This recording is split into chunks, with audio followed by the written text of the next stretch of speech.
So I'm a paediatrician, and as a paediatrician, I'm interested in lots of different human beings at different stages of development.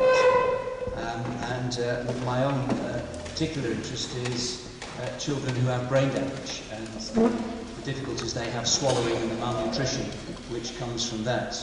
I was working in West Africa for 3 years looking at malnutrition in African children, and when I came back to London, they said, well, there's no malnutrition here, you can't do research in malnutrition in London. But an older and wiser colleague said, actually, there's a whole group of children who are malnourished that nobody's looking at, and that's children with cerebral palsy. So I've been studying that ever since. But at each different age, in the healthy children, there are different nutritional requirements, and really part of being a paediatrician is to understand what those nutritional requirements are. And of course we are potent advocates for the benefits of breastfeeding, and then we take, and we know that these very early nutritional events in a child's life can have very long-lasting effects in terms of metabolic programming and so on, and hopefully you'll have an opportunity later in the week to hear more about those early nutritional events and how they affect health later on. Everyone here knows what a healthy, balanced diet is, and if you were to go out into the street and ask people what they thought a healthy, balanced diet was, I suspect that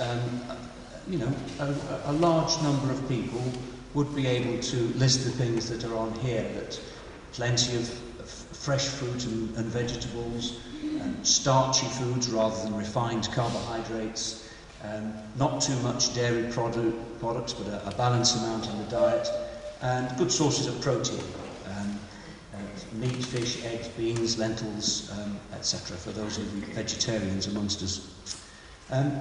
So it's curious, isn't it, that although people increasingly in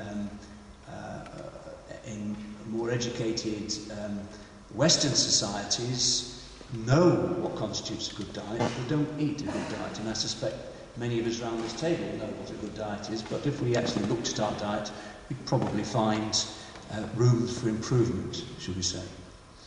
I find, certainly in my research, a useful model to think about this is the energy balance equation. I'm sure you'll be considering this in more depth during the week. I don't want to oversimplify the issues, and I want to stress that point, but the amount of energy in, which is the food you eat, is balanced by the amount of energy out, which as far as children are concerned is their growth and their metabolic processes, and of course physical activity, and anything in excess of the energy that's put in and the energy that's burnt up is stored. And so that provides a useful starting point to look at the problem and to study the problem, because there are various elements in this equation that can be studied. You can study energy in, a dietetic analysis allows you to identify what food goes in, and then you can look at energy out. You can measure total energy expenditure, resting energy expenditure, and you can even measure the amount of lean body mass and the amount of fat in the body. So all these components are capable of being measured, and so we can have a detailed understanding of energy balance. We know more now about the relationship between weight and height, and if you know how heavy you are and you know how tall you are, you could look on this diagram immediately and see what colour you are. You might be deep red, although I don't think anybody in this room is deep red. I don't think anybody in this room is white. I suspect that most of us are yellow, or just about.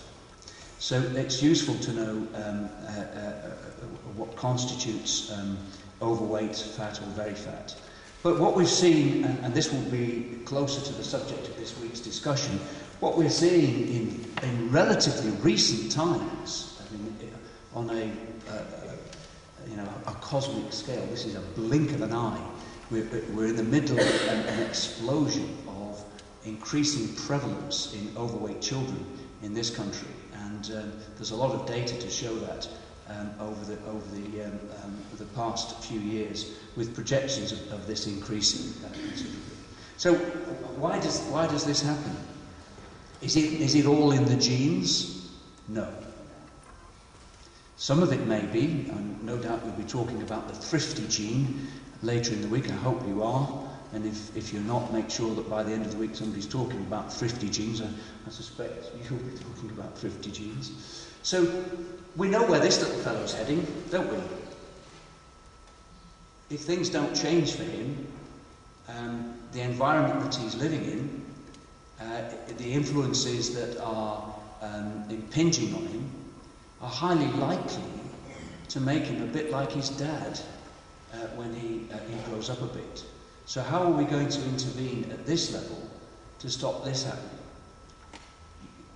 It of course begs the question, do you need to stop this happening? And I'm starting from the assumption that yes, you do, because we know that being this morbidly obese is associated with very significant adverse health outcomes in terms of the metabolic syndrome, type 2 diabetes, cardiovascular disease, joint disease, etc., etc. And I'm sure you'll rehearse that this week in some depth. So I'm just taking it as read that this is not, in terms of health, a good thing. But you may have seen this. I find this very interesting. This is looking at obesity trends among US adults starting in 1985. And the dark blue here suggests that between 10% and 14% of the population in these states are overweight, with a BMI, well, obese with a BMI greater than or equal to 30. And if you pan through the years, 86, 87, 88, 89, 90, 91, you can see that the obesity state by state is increasing, so that by 91 we've now got 15 to 19% of the population in these states are obese, and we go 92, 93, 94, 95, 96. Now by 97 we're now getting more than 20% of the population of these states, and 98, 99, 2000, and now in 2001 we're getting more than 25%, 1 in 4 of the population in these states obese. 2002, 2003, 2004. So over a period of 15 years, the prevalence of overweight and obesity in the United States has become rampant, with the enormous consequences for public health in that country.